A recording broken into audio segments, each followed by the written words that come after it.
중국, 러시아, 북한 이렇게 3자가 더 강화되는 느낌을 지울 수가 없고 또 한국은 일본, 미국 체제로 이렇게 좀 흘러가는 것처럼 보이는데 제일 기본적인 것은 네. 우리가 가만히 생각해야 돼요. 네, 지금 미중 갈등이 뭐 이번에 정상이 일단 만났어요. 14일에 그죠? 네. 또 외교관이 있으니까 어떻게 보셨습니까? 예. 사실 이번에 안녕하셔 2부 이어집니다. 최근에 국제 정세가 크게 움직임을 보이고 있는데요. 아시안에서 아시안 플러스 3 회의도 열렸고요. G20 회의도 열렸고요. 여기에서 각국 정상들이 서로 만남을 가졌습니다. 특히 우리가 주목해야 되는 것은 중국 시진핑 주석과 바이든 대통령이 처음 만났고요.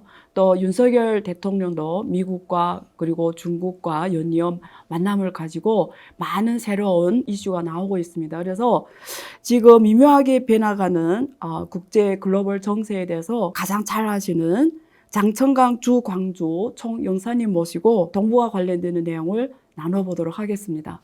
안녕하세요. 예, 안녕하십니까. 네, 다시 뵙게 돼서 반갑습니다. 예, 네, 반갑습니다. 제가 듣기로는 곧 임기가 만료된다고 들었거든요. 어떻게 다시 들어가시나요? 정치적인 그런 통보 받지 못했는데 그랬어요? 일반적으로 올해 그 해외에서 근무를 했기 때문에 들어가지 않겠나 생각합니다. 그럼 한국에 총 지금 얼마 동안 계셨나요? 전체? 한국에는 네. 지금 2년 4개월밖에 안 되지만 아, 또 북한 평양에서도 한 5년 반 근무했기 때문에 그러네. 네, 한반도를 가장 잘 아시니까요. 오늘 관련 주제 나눠보도록 하겠습니다. 일단 20대 당대회가 끝났잖아요. 그래서 거기에 대해서 전 세계가 지금 해석이 다 각자 다른 것 같아요. 긍정적으로 이야기하는 국가도 있지만 또 거기에 대해서 굉장히 뭐 안 좋게 또 평가하는 서방 세계 언론도 있고요.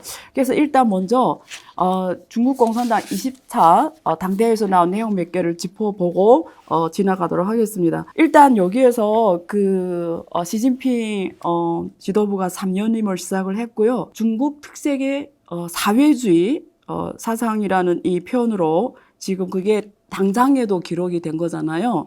그리고 중국식 현대화 이것으로 미래 가는 방향을 제시한 걸로 제가 알고 있는데요. 첫 번째 질문할 거는 지금 시진핑의 중국 특색이 사회주의와 마르크스주의의 중국화 이거는 같은 선상에서 이해하면 되나요? 사실 그 마르크스주의의 그 중국화는 네. 우리가 보기에는 세 번에 걸쳐서 실현됐습니다. 첫 번째는 우리 중국 공산당의 창건 초기에 모택동 주석에 의해서 원래 그 러시아 혁명은 도시 혁명부터 시작해서 도시 혁명 성공해서 전국적으로 확대해서 이게 러시아 혁명 성공했는데 근데 모 주석의 경우는 그때는 우리는 농촌 토지 혁명 통해서 우리 성공을 시켜서 그래서 28년간의 무장 투쟁을 통해서 중화인민공화국을 세웠습니다. 그래서 이번에 첫 번째 이 마르크스주의의 중국화입니다. 이 모택동 사상도 탄생이 되었고 또 둘째는 바로 그 개혁 개방 등소평 선생님께서 문화대혁명에 대해서 전면적으로 부정을 해서 우리는 전국 인민이 단결해서 우리는 개혁 개방 나가자. 그래서 이 개혁 개방을 통해서 사회주의와 시장 경제 결합시켜서 그래서 지난 40여 년간 개혁 개방 성과 대단히 크고 또 세계가 주목할 만한 그런 성과들을 많이 이룩했죠. 장기적인 사회 안정과 그와 동시에 경제의 성장 이 두 가지 그 기적을 만들었다고 생각합니다. 세 번째는 바로 그 10년 전에 시진핑 시대 그 18차 당대회부터는 기초에서 우리 중국이 이미 첫 번째 배년 목표인 중국 공산당 창건 100주년 혁항사회를 건설 완성, 중국에서 절대 빈곤을 없앴고 이런 기초에서 지금은 두 번째 배년 목표로 말하자면 건국의 100주년 때 우리는 사회주의 현대화, 강국, 건설, 완성 이런 목표를 향해서 노력을 하고 있습니다. 그러면 그게 그 중간에 잠깐 질문하면 그 2049년 그러니까 중화민공화국 건립 100주년 때 사회주의 현대화 강국을 실현하는 거잖아요. 이 네. 표현이 무슨 뜻인지를 이렇게 잘 모를 수 있으니까요. 네. 쉬운 말로 하면 어떤 나라를 만들겠다는 쉬운 말로 하면은 네. 사실 지금부터 시작이 지금 네. 한 30년 밖에 안 됐는데 그렇죠. 그래서 이 두 단계로 네. 나누어서 실현하자는 겁니다. 네. 말하자면 2035년까지는 네. 기본적으로 네. 사회주의 현대화 네. 실현하자는 것입니다. 예. 2035년까지는 네. 우리의 중산층은 원래 지금은 4, 5명인데 그때까지는 한 8억 명 정도 만들어서 2035년까지 중산층을 8억 명. 8억. 네. 그다음에 1인당 GDP도 네. 중간의 선진국 수준에 지금 $12,000 정도 되니까요. 뭐 한 2만 뭐. 예, 그 정도 네. 아마 그 지금 수치는 조금 그 통계가 어쨌든 좀 중진국 다르겠지만 이상의, 네. 중진국 그 정도 하자. 네. 지금 네. 그런 목표를 하고 있습니다. 그게 2035년 기본적인 사회주의 네, 현대화고요. 네. 그럼 49년에는 완전한 선진국 수준으로 가는 건가요? 그런 것 같습니다. 예, 지금은 네. 수치는 아직은 네. 정해주지는 않았지만 말하자면 정치, 네. 경제, 네. 사회, 문화, 또 그 인문 이 모든 면에서 이 사회주의 현대화 강국 이런 목표로 향해서 지금 하고 있습니다. 그러면 다시 질문에 돌아와서 정리를 하면 마르크스 중국화가 세 가지 단계인데 첫 번째는 모택동 그 농촌으로부터 도시로 포회하는 전략이 성공했고 중화민공화국을 설립했고 두 번째는 등소평의 계획 개방에서 사회주의라는 것에 시장 경제를 접목해서 중국이란 이 나라를 지금 굉장히 성공적으로 계획 개방을 해서 지투란 나라로 이끌어왔잖아요. 그럼 세 번째는 시진핑 지도부가 지금 하고 있는 사회주의의 이 현대화 건설. 그래서 2035년까지는 기본적인 사회주의 현대화, 2049년은 굉장히 높은 단계 사회주의 현대화를 실현하는 목표가 우리가 세 번째 마르크스 중국화 실현의 단계라고 볼 수 있다. 이렇게 저는 이해를 했고요. 그래서 그걸 실현하는 방법론에서 중국식 현대화라는 6글자가 이번에 당대회에서 아주 이렇게 딱 제시가 됐잖아요. 그러면 우선 우리 시청자분들한테 쉽게 중국식 현대화는 어떤 개념인지 좀 쉽게 부탁드릴게요. 네. 중국식 현대화라는 거는 그 중에는 다른 네. 나라의 현대화의 요소도 포함하면서 여기서 현대화가 산업화를 말하나요? 그 현대화는 아마 그 영어로 아마 modernization, modernization. 그런 건데 산업화는 그 중에 하나입니다. 예를 들면 이런 5가지 내용이 들어가 있습니다. 네, 5개네요. 첫째는 기본적으로 이 중국의 현대화는 중국 공산당 영도하는 사회주의 현대화고, 그래서 그 5가지 내용은 첫째는 우리가 그 인구가 많은 나라의 현대화입니다. 인구 대규모 현대화. 지금은 예를 들면은 지금까지 30여 개의 선진국이 있는데, 근데 인구는 10억밖에 안 됩니다. 다 합해서요. 다 합해도 10억밖에 안 되는데 중국은 지금 14억 인구. 그렇죠. 그 현대화를 실현하기 위해서는 많은 노력, 번투 필요합니다. 그 시간도 사실 선진국 대열에 들어선 나라하고 비교하면 우리는 압축 성장이라고 말할 수 있습니다. 한국도 많이 이 표현을 많이 쓰지 않습니까? 그래서 첫째고 또 둘째는 바로 그 공동부유의 현대화입니다. 공동부유. 공동부유는 중국은 사실 이게 동서 격차가 심하고 도농 격차가 심하고 또 계층 간도 사실 그런 거 있습니다. 이런 거는 어떻게 해서 사회주의에서는 사회주의답게 이게 다 이 격차를 줄여서 전체 국민이 다 공동부유하자 이런 목표를 위해서도 노력을 하고 있습니다. 또 세 번째는 바로 이게 물질 문명과 정신 문명. 그거 정말 그게 무슨 뜻인지 잘 모르겠더라고요. 물질 문명은 알 것 같은데. 물질 문명 산업화 통해서 돈 많이 벌어서 잘 살고 잘 살고 집도 큰 집 가지고 또 큰 차 좋은 차 가지고 샀는데 근데 정신 문명은 뭐죠? 정신 문명은 주로 인간이 그런 문화를 가지고 사실 중국은 그 해방 초기에 그 문명자도 많고 지금은 지금은 1,000만 명의 그 해마다 그 대학생 졸업하지 나오잖아요. 그래서 현대화 자체는 기본적으로 인간의 현대화 아니죠. 그럼 중국의 지금 문명 문맹 인구라고 해야 되나요? 문맹인이 인구 통계가 있나요? 얼마라는 것이요? 지금 제가 정확한 예. 숫자를 가지고 있지는 예. 않은데, 네. 근데 기본적으로 예. 다 전보다는 많이 늘어났습니다. 우리 무슨 대졸이 많이 늘어났고, 학위 받은, 학위 받은 사람. 대학생만 1,000만 넘어나니까. 그다음에 또 의료 수준, 그렇죠. 인간의 수명도 기본적으로 지금은 한 78세에 됐는데, 저 해방 초기에는 그냥 뭐 40세, 50밖에 안 됩니다. 평균 수명이요? 예. 그래서 그 건강해지고 또 이게 중국의 의료보험이라든지 다 들어가고 그래서 이게 기본적으로 사람들은 사회주의의 가치관 예를 들면 우리가 사회주의 가치관 사회주의 가치관은 지금은 쉬운 말로 하면 어떤 거죠? 쉬운 말로 하면은 애국 그다음에 경업은 professional. 자기 업에 충실하는. 그다음에 성실. 그다음에 우선은 친근하게. 이게 그 국민의 그런 나라를 사랑하고. 나라를 사랑하고 자기 업에 열심히 하고. 열심히 하고 성실하고 성실하는 면에서도 이 친구 대에서도 그렇고 그렇죠. 그다음에 사회 면에서 이런 사기를 쳐서는 안 되죠. 이게 그 금융 면에서 기업을 할 때 이런 거 성실해. 그다음에 우선은 또 사람들 친근하게 대하고 이런 거 국민 측면에서 있고 사회 측면에서 우리도 주장하는 거 있어요. 우리 가치관은 자유, 평등, 공정, 그다음에 법치. 이거 사회 측면. 또 국가 측면에서는 부강, 민주, 문명.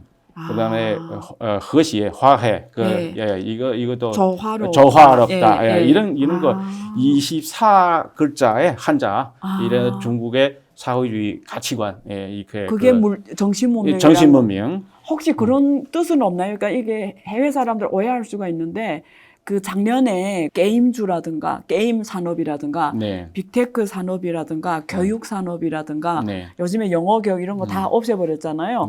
그래서 혹시 이게 정신문명과 물질문명을 조화로운 뭐 이런 거라 하니까 혹시 정신문명이 들어간 이유는 앞으로 중국에서 주로 말하는 뭐 혁명 정신이라든가 이런 게 하고 한국의 뭐 어떤 뭐 우상 이렇게 팬 문화 있잖아요. 이런 걸 못하게 하는 거 아니냐. 뭐 연예인들이 뭐 이런 우상화 이런 게 있잖아요. 그런 게 앞으로 좀 못하게 하는 뜻은 없나요? 이 안에. 그런 지금 제가 드린 그 24글자의 가치관 외에도 중국이 지금 제시하고자 하는 그 우리 우수한 문화는 중국의 우수한 전통 문화, 그다음에 우리 혁명 문화. 또 개방 통해서 우리가 어떻게 새로운 혁신 정신 이런 거 그다음에 새 시대에 우리가 분발 향상하는 그런 분발 향상 이런 그 우리가 사실 중국에서 주류 사회에서 제시하자는 것입니다. 그러니까 물질 문명이란 뜻은 항상 자기 업에 충실하면서 긍정적으로 미래지향적이면서 혁신적이면서 국가와 애국을 하고 이런 국민의 정신으로 좀 강조하자. 간단히 말씀드린다면 중국몽이지 않나요? 중국몽은 개인의 꿈이기도 하고 가족의夢이기도 하고 또 나라, 민족의 꿈이기도 합니다. 왜냐하면 중국에서는 나라, 민족, 가정 사실 다 이 관계를 뗄래야 뗄 수 없는 그런 관계에 있습니다. 이게 중국의 1840년 이후부터의 근대사 통해서 우리 중국 국민들은 다 이렇게 배웠기 때문에 그래서 어떻게 개인의 성공도 나라, 민족, 가정의 성공하고 같이 결부시켜서 하자는 것이죠. 그다음에 네 번째로는 인간과 생태, 환경과의 조화로운 그런 사회. 관계를 유지하자는 것입니다. 지금까지 사실 기존의 그 선진국은 먼저 환경을 파괴해서 산업화, 공업화. 그래서 그 후에는 정리하는 그런 그 교훈이지 않습니까? 대부분 다 그렇게 했는데. 그래서 어떻게 해서 이런 과오를 범하지 않고 인간은 그냥 그 자연 중에 한 가지로. 맞습니다. 그래서 시 주석에서 제시한 거 녹수청산은 바로 금산, 은산이다. 그래서 우리 농村 지역에서 자기 환경을 잘 보존해서 이 환경을 통해서 자기도 부자 막을 그러니까 만들 수 있다는 것입니다. 녹수 청산은 네. 은산이다. 은산이다. 금은은 이렇게 네. 재부를 말하잖아요. 네. 그러니까 네. 우리가 환경을 보호하는 이런 거를 한다는 그렇죠. 것은 우리가 부를 창조하는 거하고 같다 이런 뜻인 거죠. 네, 그렇습니다. 그래서 네. 이런 거는 일반적으로 중국에서 이런 말 하면은 우리 네. 농민들이 제일 알아듣기 쉬운 말입니다. 그 이렇게 표현 쉽게 자체가. 이거 네. 이해를 하는 거죠. 마지막은 뭡니까? 네. 마지막은 네. 중국식 현대화는 네. 이 평화 발전의 길을 가는 현대화다. 네. 전에 현대화의 나라들은 네. 뭐 식민 통치를 통해서 다른 해외 나라를 핀창을 가서 통해서 자원을 뺏어오고 자원을 빼고 예. 식민 통치하고 자기가 현대화되는데 남 나라는 빈곤해지고, 더 빈곤해지고 예. 그런 했는데 중국은 그렇지 않고 지금 중국은 사실 하고 있는 것은 1대1로 통해서 네. 이 주변 나라하고 동반 성장하고 있습니다. 네. 한국도 우리 수요 30년 동안은 네. 우리 다 같이 동반 성장하지 않았습니까? 네. 예, 중국의 거대한 네. 시장을 활용해서 네. 한국은 이 현대화 선진국에 같이 성장했죠. 진입을 하고 우리 네. 중국도 이게 그렇죠. 한국 네. 비롯해서 이게 여러 나라의 주변 나라의 도움으로 이게 또 네. 개혁 개방 통해서 네. 이렇게 성장할 수가 있었습니다. 네. 네. 그러니까 앞으로 중국의 경제 발전은 주변 국가들 그러니까 조화롭게 서로 위민하면서 같이 성장하는 이런 산업화로 현대화를 실현하겠다 이렇게 중국식 현대화 뜻으로 저는 이해가 되고요. 근데 지금 문제는 뭐냐면 뭐 잘 아시다시피 지금 미중 갈등이 뭐 이번에 정상이 일단 만났어요. 14일에 그죠? 네. 거기서 만난 두 분의 얘기를 들으시고 또 외교관이 있으니까 우리 일반 사람들하고 느끼는 바가 다를 것 같은데요. 어떻게 보셨습니까? 예. 사실 이번에 이 다자회의 속에 하루 전에 네. 그 두 분 만나서 네. 거의 3년간 코로나 이후에 이게 처음으로 그 대면 그 전에 많이 만났죠, 두 분이. 그 후에 그 전에는 대통령이 아닐 때, 부통령 때, 그렇죠, 그때 부통령 또 때 그 많이 부주석 때 오셨죠. 방문해서도 만나셨고 이번에는 사실 전에도 그 화상 회의 통해서도 그렇죠. 그 회담을 하셨지만 이번에는 대면 회의를 해서 네. 회담 자체가 이 3시간 한 12분 정도 진행이 되는데 세계의 주목을 받았습니다. 그렇죠. 세계 사람들은 다 이 중미 관계가 안정되게 그렇죠. 발전되기를 바라고 있습니다. 그래서 이번에 중미 정상회담은 하나의 그 방향을 제시했는데 말하자면 우리 중미 양국이 올바른 공존의 길을 그런 방향 가야 된다. 그건 제일 중요한 것이고 첫째고 둘째는 또 하나의 그 틀을 확정했습니다. 어떻게 이 양자 관계를 지도하는 원칙. 어떤 원칙에 따라서 해야 되는 그런 틀을 정했습니다. 원칙의 틀을 정했군요. 세 번째도 우리 정상 합의의 그 이행 과정을 시작을 했습니다. 이게 합의를 정상들 간에 합의를 했는데 사실 밑에서 각 부서 사이에 그의 뭐 경제, 그렇죠. 외교 또 국방 이게 따라서 확실히 이행해야 됩니다. 그래서 하나의 좋은 방향 또 하나의 좋은 틀 또 하나의 과정을 시작을 했는데 제일 중요한 것은 미국이 많이 좀 약속을 많이 했는데 제일 중요한 거는 어떻게 이행할 것인가 그거 문제입니다. 그래서 중국에 그런 말이 있습니다. 청기언 관기행 그 말 듣고 그 행동도 지켜봐야 된다. 우리는 이렇게 중미 관계를 좋게 하려는 의향이 있는데 다만 미국 쪽에서 자기 약속을 제대로 이행했으면 좋겠습니다. 그러니까 우리 총 용사님이 제가 말씀하신 거 조금 여러분께 정리해드리면 일단 미중 중미 관계는 전 세계 모든 국가와 연결되는 핵심 외교 관계입니다. 중국과 미국이 잘 가야 전 세계도 굉장히 모든 것이 좀 더 편하고 평화롭게 갈 수 있는 이런 가장 중요한 외교 관계인데요. 여기에서 이번에 14일에 정상회담에서 크게 세 가지를 지금 총영사님이 짚어주셨거든요. 올바른 공존의 길로 가자. 그리고 지켜야 될 원칙 이런 틀을 만들었고요. 세 번째는 여기서 서로 정상 간에 합의한 것들이 정확하게 그게 실행되도록 각 부처 간의 실무진들이 정기적인 만남을 할 수 있도록 그런 이행 기제가 이번에 마련됐다 이렇게 말씀해 주셨는데요. 그러면 여기서 첫 번째는 저는 그 올바른 공존의 길이라고 하셨잖아요. 이게 올바른 공존의 길에서 우리 일반인들이 좀 혹은 기업들 면에서 또 주변 국가 입장에서 여기 올바른 공존의 길의 본질적인 함의는 어떤 거죠? 왜냐면 원래는 탈 뭐 네. 미국 쪽에서 탈중국화한다, 뭐 중국 빼고 뭐 공고 이런 많이 그렇게 인식되고 기본적으로는 있잖아요. 중국의 중국 공산당, 중국의 사회주의 제도 존중해야지.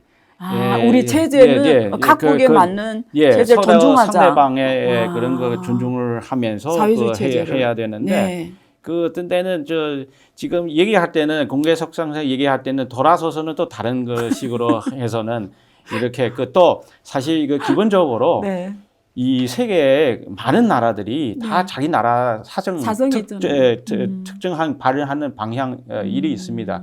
다 같은 뭐 소위 민주국가도 군주 입헌제도 있고 민주공화제도 있는데 중국도 중국 자체의 그 중국식 민주 전 과정의 민주주의가 있습니다. 그래서 이런 거 다 인정하는 기초하에서 이게 서로 교류를 통해서 뭐 상의된 부분이 있으면은 대화를 통해서 협의를 해야지. 그렇지 않고 어떻게 인위적으로 진영 대립이라든지 이 정치적으로 상대방의 핵심 이유 중에 그 핵심은 우리는 대만 문제인데 대만 문제 지금 올해 들어와서 많이 건드리지는 않습니까? 그래서 대만 문제에 있어서 이게 중국의 이게 국가 이익을 지켜야 되고 또 그와 동시에 미국도 전에 약속했던 거 다 이게 공동 커뮤니케 있고 대만 문제 관련된 자기 그 약속도 있는데 그 지켜야지. 근데 말만 해놓고 또 행동은 또 다르게 합니다. 그래서 우리 믿음 신뢰가 앞서지요. 그럼 이렇게 이해도 되나요? 이번에 이렇게 대화를 3시간 넘게 그것도 실시간 통역으로 동시 통역으로 3시간 넘게 했다는 건 정말 많이 얘기 나눈 거잖아요. 그래서 굉장히 건설적이고 분위기도 좋았고 좋은 내용이 많이 나왔습니다만 제가 우리 총 여사님께 이렇게 여쭤봤더니 느낌이 앞에서는 되게 우리 이렇게 지금 좋게 됐는데 과거의 이력으로 봤을 때는 이게 앞으로 꼭 이해한다는 또 보장은 없다라는 느낌을 좀 받았거든요. 그런 면에서 질문하고 싶은데 그럼에도 불구하고 앞으로 계속 그 중국과 미국 간의 이런 좀 어떤 기술 영역에서라든가 혹은 다른 영역에서 이런 어떤 대립이라든가 혹은 뭐 충돌이라든가 혹은 뭐 이견차 이런 거 계속 된다고 보는 게 더 합리적이지 않습니까? 뭐 말하자면 이렇게 정상권의 그런 그 합의를 이행하는 과정에서 아마 앞으로도 순탄치 않을 겁니다.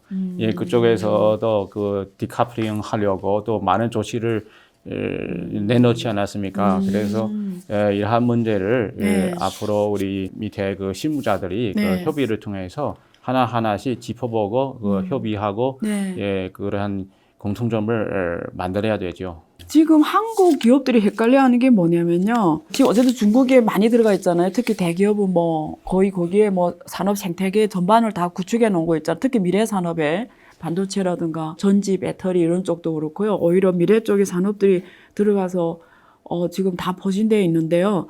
지금 미국이 자국의 국가 안전을 내세워서 이제는 뭐 어떤 압력을 주잖아요. 뭐 중국에 뭐 자기네 기술을 쓸 경우에는 뭐 중국에 새롭게 투자하거나 혹은 거기서 뭐 물품 조달하거나 이런 걸 못한다고 하니까 지금 외국 기업들이 들어가서 전 질문 가장 많이 받거든요. 이미 들어간 걸 지금 우선 스무스하게 점차적으로 한 번에 정리는 안 되니까 생산량을 줄이든지 스무스하게 이렇게 정리하는 전략으로 앞으로 준비를 해야 되는 건지 아니면 그럼에도 불구하고 사실은 어떻게 지혜롭게 이런 중국과 미국과의 갈등이 커지는 상황에서도 중국에서 또 중국이란 시장은 또 우리가 엄청난 또 큰 기회고 하니까 그런 걸 피해가면서 중국에서 더 어떤 전략적으로 포지션을 계속 확대해 가야 되는지 이게 지금 헷갈리거든요. 그래서 어떻게 보세요? 사실 미국은 다 자기 나라 위해서 뭐 미국 물건을 사라, 미국에서 투자하라 하는데 지금은 사실 20차 당대 회의 이후부터는 지금 그 독일 총리가 숄츠 총리가 그 원래 신청할 때는 한 120개 독일 기업이 신청했는데 그 후에는 한 10개인가 그런 유명한 기업 다 대기업은 다 왔더라고요. CEO 다 중국 방문했는데 돌아가서도 자기 그 얘기를 했는데 이게 말하자면 독일도 자기의 그 이익을 지킬 거는 지키겠다. 또 그 지금 보니까 그 네덜란드 네덜란드 아스메 그 예, 있잖아요. 예. 미국이 그 맞아요. 뭐저 중국에 팔지 말라고 맞아요. 했는데 예. 근데 거기 그 담당 그 장관이 예. 자기가 자기 국가 이익 고려해서 결정하겠다고 네. 말하자면 이게 글로벌라이제이션 그 세계화는 네. 경제의 원리에 의해서 네. 이미 만들어졌기 때문에 그렇죠. 인위적으로 그렇죠. 뭐 정치인이 나서서 하지 말라 그 쉽게는 그렇게 그 되지는 그렇죠. 디카플링 되지는 않습니다. 또 각국마다 다 자기의 이익이 이익이 있잖아요. 예. 어떤 데는 아마 미국하고 같고 어떤 네. 데는 같지는 않습니다. 그렇죠. 그래서 그 나라가 그 자기가 나서서 자기 나라의 이익을 지켜야지. 그렇지 않으면 그 나라 지도자도 아니고 그 나라의 기업인도 아니지 않습니까? 그렇죠. 네. 그래서 제가 이번에 저도 그 사실 엄청 그 반대에 불구하고 독일 숄츠 총리가 시진핑 3년임이 된 이후에 가장 중요한 국가로 영도자라서 들면 처음 갔기 때문에 굉장히 중요한 주목을 받았잖아요. 그래서 굉장히 저는 생각을 많이 하게 됐는데 혹시 이런 경우는 없나? 이번에 그 러시아 우크라이나 전쟁을 하면서 미국이 유럽과 같이 우크라이나에 대한 엄청난 대대적인 지원 정책을 펼치고 그리고 또 러시아 이 페널티 중에 러시아 가스나 석유를 하지 말라 이렇게 하고 관도도 지금 뭐 폭파된 상황이고 이렇잖아요. 그래서 독일이 굉장히 어려웠잖아요. 그래서 그런 경우는 있지 않죠? 그 생각도 해봤거든요. 독일이 그래서 미국에서 수입해팔 수밖에 없는데 결국은 부족한 가스 부분을. 근데 미국이 이김에 또 가격을 엄청 올려버렸거든요. 그러니까 어떻게 보면 이게 되게 좀 나쁘게 말하면 좀 너무 야비한 행동인데 이 기회에 독일에 대해서 엄청나게 에너지 가격을 올려버렸단 말이에요. 그러니까 독일의 입장에서는 어떻게 보면 개심하나잖아요. 이게 사실은 서로가 이게 나토라는 군사들 같이 가는 건데 오히려 이런 어려운 시기에 서로 배려해야 되는데 그래서 한번 미국한테 보여주기식 시위 뭐 어떤 개념으로 얘네가 계속 이렇게 우리는 중국하고 같이 간다 어떤 그런 시위 성격의 방중은 아니었냐 혹시 그런 가능성은 없습니까? 그거는 네. 사실 네. 이게 그 중에 그 기업들도 네. 뭐 투자하는 계획도 발표했습니다. 예, 그거 다 나름대로 그 수치가 있습니다. 또 사실 한국도 네. 마찬가지고 네, 네. 제가 그 봤는데 네. 이게 작년인가 지금까지 한국의 대중 투자가 늘어났습니다. 100% 넘었습니다. 한국이 대중 네, FDI가 네, 100% 성장했습니까? 네. 그거는 사실 이게 저 해당 기관에 찾아가서 그렇죠. 그 수치 사무부에 가면 다 나오게 다 나오게 돼 있습니다. 이 한국도 자기의 그 이익을 기업들도 그 지킬 거는 다 지켜야 된다. 지키고 있습니다. 그렇죠. 네. 한국이 중국 FDI 투자가 지금 100% 늘어났다는 게 굉장히 인상적입니다. 혹시 산업 같은 거는 보셨나요? 어떤 산업 쪽으로? 이게 아마 옛날하고 다를 것 제가 같아요. 보기에는 반도체도 있고 그다음에 배터리도 있고 네. 이렇게 신흥 사업은 거의 다 전략적 관련되어 산업도 있습니다. 제가 지난번에 깜짝 놀랐어요. 그 북경시에서 하이쿨이라고 전 글로벌 대상으로 창업 혁신 대회를 했거든요. 네. 근데 저도 제가 투자한 기업이 거기 참여를 했어요. 북경시 정부가 하는 창업 거기 되면은 북경시 입주할 때 공간 제거, 뭐 세제, 우대 엄청 많더라고 인력 뭐 공고 그래서 예선 통과했거든요. 그래서 많이 봤는데 거기 어떤 기업들이 쫙 완전 저도 봤어요. 근데 깜짝 놀라서 5개 기업만 뽑는데. 전 세계 몇만 개 되는 기업들이 들어온 거예요. 그 창업혁신대회. 근데 더 놀라운 거는 제 투자한 기업은 신재생 에너지 쪽이었거든요. 근데 제가 놀랐던 거는 산업별을 다 봤단 말이에요. 근데 반도체도 너무 많고요. 배터리도 너무 많고요. 미래 산업 쪽이 너무 많은 거예요. 전 세계 모든 국가에서 다 들어와 있더라고요. 그래서 야 이게 아무리 그 미중 갈등, 뭐 기술 폐과, 뭐 중국에 대해서 뭐 탈중국화 이런 거 하지만 전 세계는 중국 시장에 대해서 정말 관심을 많이 가도는 자기네 새로 아이디어를 갖고 이 핵심 기업들이 오는 거잖아요. 그래서 저도 사실 되게 놀랐어요. 특히 반도체 기업이 되게 많더라고요. 그래서 지금 말씀하신 한국의 FDI에 투자한 영역도 그런 쪽이 사실 굉장히 많아서 섹터만 변했지 사실은 굉장히 지금 투자는 멈춰지지 않고 있다라는 걸 우리 역사님께서 말씀해 주셨고요. 그러면 동북아 입장에서 한번 볼 건데요. 윤석열 정부는 확실하게 지금 이번에 윤석열 정부의 뭐 한국 버전의 인태 전략도 지금 발표를 했고 거기서 보면은 뭐 미국하고 중국을 다 어제도 포용이라는 단어를 썼더라고요. 인태 전략 중에 뭐 자유 뭐 이런 단어도 썼지만 포용을 쓰면서 허해 뭐 이런 표현도 쓰면서 한국 버전의 인태 전략을 해서 아세안 국가들하고 좀 더 관계를 강화함으로써 지금 급격하게 변화하는 글로벌 국제 지배 질서 속에서 어떤 뭐 주도적으로 같이 하겠다라는 뜻인 것 같은데요. 어쨌든 미국 쪽에도 가깝게 가는 모양새를 보이고 있습니다. 그죠? 그러면 지금 중미지 간의 갈등이 확대가 되면서 오히려 중국, 러시아, 북한 이렇게 3자가 더 강화되는 느낌을 줄 수가 없고, 또 한국은 일본, 미국 이렇게 또 뭐 우리가 IPEF도 있고요. 그리고 이번에 PGII 뭐 이런 여러 가지 지금 기구를 만들어서 좀 대응하는 이런 체제로 이렇게 좀 흘러가는 것처럼 보이는데, 미래 동북아 질서는 어떻게 보세요? 제일 기본적인 것은 네. 우리가 가만히 생각해야 돼요. 네. 한반도의 평화와 안정이 네. 유지돼야 네. 한국의 경제 발전하는 데는 요리하기 당연하죠. 때문에 네. 이 모든 힘을 네. 그쪽으로 쏟아야지. 네. 그렇지 않고 한반도에서 전쟁이 나거나 또 계속 불안하거나 이렇게 되면은 그 한국 경제 하는데 그 도움이 되겠습니까? 그래서 중국은 항상 주장하는 거는 우리는 기본적인 한반도 정책은 이 한반도의 평화와 안정을 수호해야 되고, 네. 또 비핵화, 한반도 비핵화 실현해야 되고, 네. 또 이러한 그 실현하는 과정은 이 대화를 통해서 네. 평화적인 방법으로 해야 된다. 네. 또 그와 동시에 뿌리 깊은 역사적인 그런 그 문제이기 때문에 네. 하루 아침에 그 뭐 해결하는 것보다 우리 점진적으로 동시 행동 이런 거 또 쌍구의 병진 네. 말하자면 이게 평화 체제 그렇죠. 문제하고 이게 핵 문제 동시에 다루자. 그렇죠. 이런 기본적인 개념 내용은 2005년도에 9.19 공동성명에서 그게 네. 다 나왔습니다. 네, 네. 나왔는데 진정한 의미에서 좀 대화하자 하면 그에 따르면 되는데, 네. 사실 이게 그 한반도의 그 최근에 이게 계속 거듭나는 그 긴장 정세는 우리가 원치도 않고 또 이 대화의 분위기를 좀 만들어서 네. 이게 대화를 해야지. 네. 그렇지 않으면은 우리가 여기 한반도에 사는 남북이 당사자이고 우리도 옆에 그 이웃 나라인데 네. 우리한테 좋을 거 없죠. 하나도 네. 없습니다. 예. 그래서 어떻게 해서 이게 기본적으로 그런 생각을 가지고 그 일을 해야지. 그렇지 않고서는 이렇게 맨날 뭐 미사일 쏘고 대응 그렇죠. 쏘고 이렇게 네. 그 국민들이 불안하고 어떻게 일을 하겠습니다. 그래서 네. 이런 것 같아요. 보니까 그 북한에서 계속 미사일 쏘잖아요. 그래서 한국의 입장에는 굉장히 불안하잖아요. 그래서 좀 기대하는 게 중국 쪽에서 북한 쪽에 좀 미사일 쏠 때마다 좀 어떤 강력한 발언이나 좀 이런 걸 기대하는 것 같아요.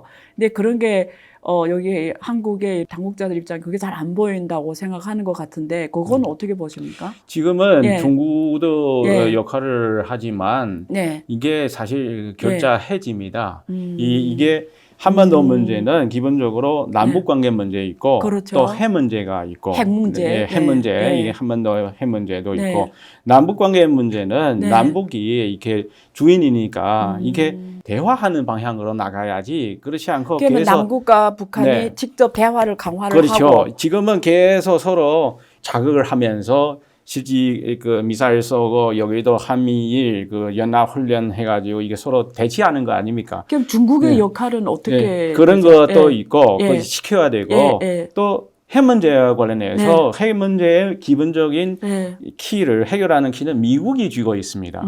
이게 그 중국이 나서서 이렇게 네. 우리가 네. 지난날에 그 육자회담을 계속 육자회담 통해서 해결하려고 했죠. 예. 해결하는 그런 예. 기본적인 방안까지 다 만들지 않았습니까? 네, 네. 근데 실제 그 이행하는 과정에서 또 그 미국이 계속 그 정책을 바꿔서 이렇게 이행 안 하니까 이러한 문제가 계속 이거 해결을 되지 않고 질질 끄고 있습니다.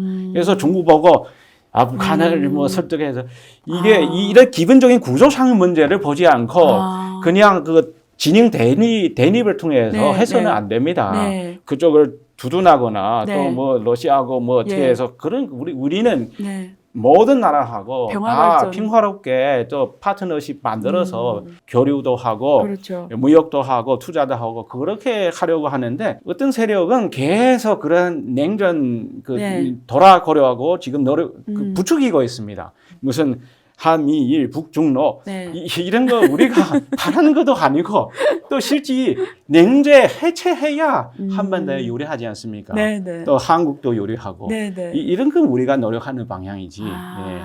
그 마지막으로 이런 질문 해볼게요. 그 문재인 그 정부 때는 어쨌든 시진핑 주석이 여러 가지 이유 때문에 상황상 또 안 되고 코로나도 엄청 심했고 원래 오신다고 했는데 그날까지 결국은 오시지 못했는데 앞으로 윤석열 정부가 올해 시작을 했잖아요. 앞으로 또 5년 임기를 할 텐데 시진핑 주석님도 지금 뭐 3년임 했잖아요. 그러니까 앞으로 임기 기간에 한국을 방문할 확률이 어느 정도로 보시는지 또 오신다고 했을 때 한중간에 같이 할 수 있는 아젠다가 어떤 쪽이 좋은지 혹시 뭐 워낙 전문가시니까 건의하는 차원에서 네. 뭐 또 한번 마지막으로 말씀해 주십시오. 인도네시아에서도 만나셨고 그렇죠. 예, 우리 중한 관계가 장기적으로 안정된 발전을 좀 하자 이게 네. 합의를 했습니다. 그렇죠. 그래서 지금도 중미 관계와 비슷하게 우리도 중한 사이에도 그 각 부처에서 네. 그 정상분들의 그 합의를 어떻게 이행할 것인가 지금도 노력을 하고 노력하고, 있습니다. 네. 이미 실행 중에 있습니다. 아, 그래서 이런 거 다 이게 이행을 하고 네. 분위기를 만들어서 조건을 만들어야지. 그렇죠. 이게 조건을 창조해야죠. 예. 정상분의 방문은 성과가 있어야 되지 않습니까? 네. 그것도 만들어야 되고 네. 또 그와 동시에 이 코로나도 어느 정도 팬데믹 그렇죠. 안정이 돼야 이렇게 그렇죠. 방문하는데도 네. 방문은 그냥 그 만나서 회담만 해서는 안 되지 않습니까? 네. 또 그 민중들과도 만나고 그렇죠. 또 이게 뭐 산업 시찰이라든지 해야 이것도 되니까. 해야 되고 맞아. 그냥 그 워킹 레벨 그렇죠. 하면은 그냥 그렇죠. 그 대화 그냥 한 번 만나면 이게 그렇죠. 그렇게 한 정상 회담이 아니기 때문에 그렇죠. 그래서 제 생각에는 이러한 그 조건이 또 환경이 만족이 만족이 되면 아마 그 될 것 같다고 생각합니다. 그 미래 협력에 있어서 뭐 한국에도 오래 계셨고 또 잘 아시니까 미래 협력에서 한중간에 혹은 중국과 한국 간의 시너지를 가장 강하게 낼 수 있는 미래 영역은 어떤 섹터로 보시나요? 지금은 뭐 빅데이터, 빅데이터. 그다음에 네. 저 우리 전기차, 전기차 쪽. 여러 분야 있습니다. 이건 한중 간에 예. 중한 간에 되게 이게 예. 시너지가 낼 수 있는. 이제 예를 들면 이제 광양만권 경제구역청에 네. 이미 하나의 전 투자 기업이 있습니다. 아. 중국의 네. 화요구이 그 기업이 주로